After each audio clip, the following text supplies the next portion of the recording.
Wengi sijui kama mnafahamu, unajua mapinduzi ya mwaka 1979 ambayo yaliongozwa na Ayatollah Ruhollah Khomeini yaliweza kuanzisha kitu kinachoitwa Supreme Leader. Sasa Supreme Leader huyu ni nani? Kwanza lazima ufahamu Supreme Leader anatakiwa awe na ngazi ya juu ya elimu ambayo inaitwa Ayatollah. Ayatollah ni ngazi ya juu ya elimu katika mtazamo wa Kishia. Kwa hiyo mapinduzi mwaka 79 yaliweza kubadilisha mtazamo wa Iran kwenye mtazamo wa dini wenye sura ya kisiasa. Ayatollah katika nchi za Kishia au zinaamini katika mtazamo huo, kuna maayatollah zaidi ya 80. Naudia, kuna maayatollah zaidi ya 80, yani watu ambao wamehitimu kuna vyuo mbalimbali vya kidini ambao wamefikia kwenye ngazi ya ayatollah, kuanzia Qom, Tehran, Isfahan, wapo zaidi ya 80. Ukiacha kule Iraki wakina Grand Ayatollah Ali Sistani na maeneo mbalimbali katika nchi za Kishia. Lakini sasa huyu ayatollah anakuwa na nguvu gani? Kwanza, ayatollah anakuwa ni supreme leader, mkuu wa nchi, anakuwa ni alfa na omega. Lakini nchi ya Iran ni nchi ambayo ina mfumo wa kitofauti. Ina supreme leader, mkuu wa nchi, lakini ina rais wa nchi. Sasa ipo hivi, kuna nchi, nataka nikupe elimu kidogo. Kuna nchi, kuna kitu kinaitwa instrument of state power. Ukisikia instrument of state power, zinaitwa ni nyenzo za mamlaka ya nchi. Nyenzo za mamlaka ya nchi. Hapa tuna idara ya usalama, tuna jeshi, tuna ujasusi, tuna mahakama, tuna bunge, tuna serikali. Kwa nchi ya Iran kuna kikosi cha kulinda mapinduzi IRGC, tuna Basij. Lakini tuna kitu kinachoitwa Assembly of Expertise, tuna Judicial Council, lakini zaidi sana tuna idara mbalimbali za taasisi, kwa mfano za nuclear, ambazo zimekuwa ni sehemu ya masuala ya msingi ya nchi. Sasa kinachofanyika hivi, huyo ayatollah ndo anakuwa yupo katika top. Ayatollah Ruhollah Khomeini, Ayatollah Ali Said Khamenei, Ayatollah Mujtaba Khamenei.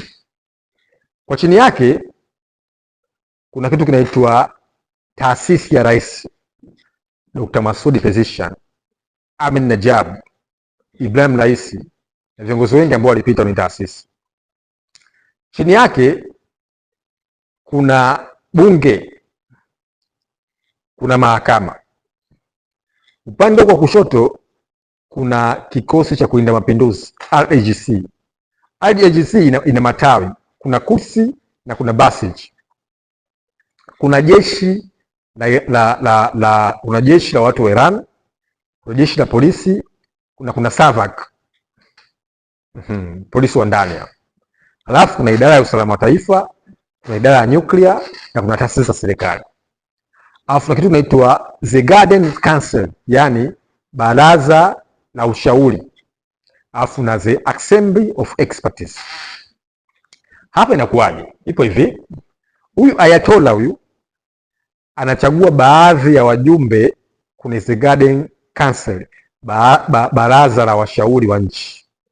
Kazi yao ni kufanya vetting, kuangalia namna gani sheria za Kiislamu zinalindwa katika nchi ya Iran, kuangalia namna gani mtazamo na misingi ya mapinduzi yanalindwa katika nchi ya Iran.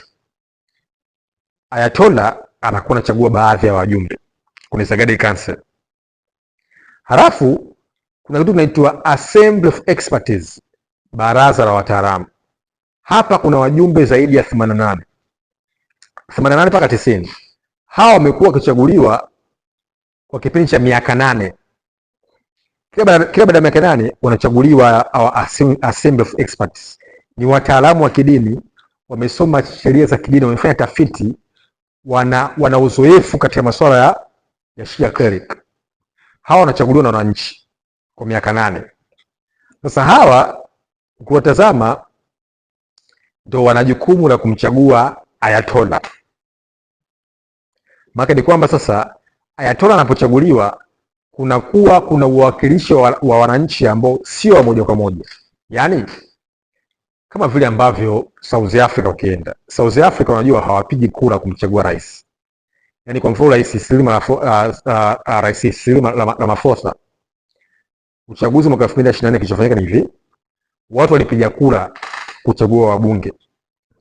Ukichagua wabunge wanakutana pale Cape Town. Chama ambacho kimepata 51% ya kura ndio kinaenda kuchagua rais. Kwa kune ballot paper rais anakuwa sio sehemu ya kuchaguliwa kwenye South Africa. Umeona nachosema?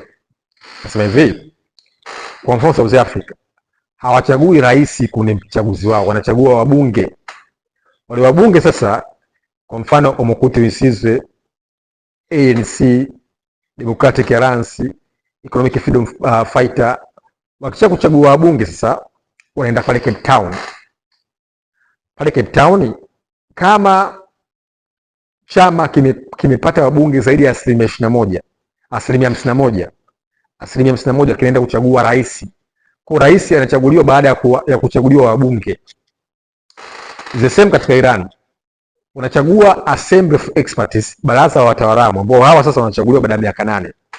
Wakishachaguliwa hawa wanakutana kumchagua Ayatollah. Kwa hiyo wananchi watamchagua Ayatollah kwa kupata uwakilishi wa Assembly of Experts.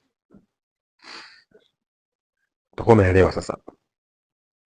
Sasa huyo Ayatollah anakuwa na mamlaka gani? Kwanza yeye anakuwa na sauti ya mwisho kwenye swala zima la vita. Yeye ndio anakuwa ni mwenyekiti wa War Cabinet.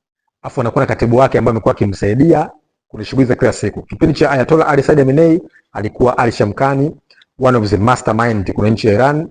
Baadaye akachukua nafasi Ali Larijani, one of the mastermind philosopher wa nchi ya Iran.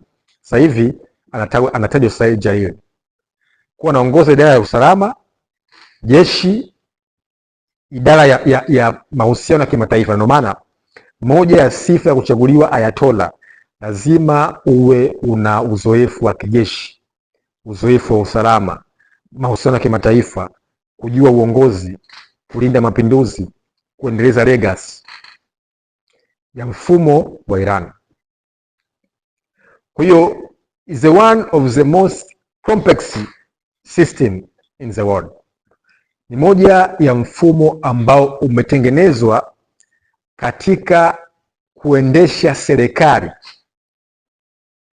Kwa hiyo tunapozungumza hapa leo hii, Israel waliweza kuondoa top leadership ya nchi ya Iran.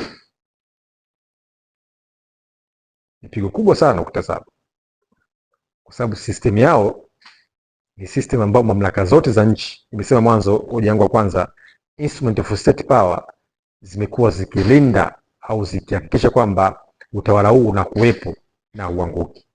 Kwa nini nikupe hiyo elimu kidogo? Ayatollah sio jina. Nimeona baadhi ya wachambuzi wa daa. Ndio sasa inapo kilichotokea sasa hivi, kuna wachambuzi wengi. Kila mtu ni mchambuzi sasa hivi.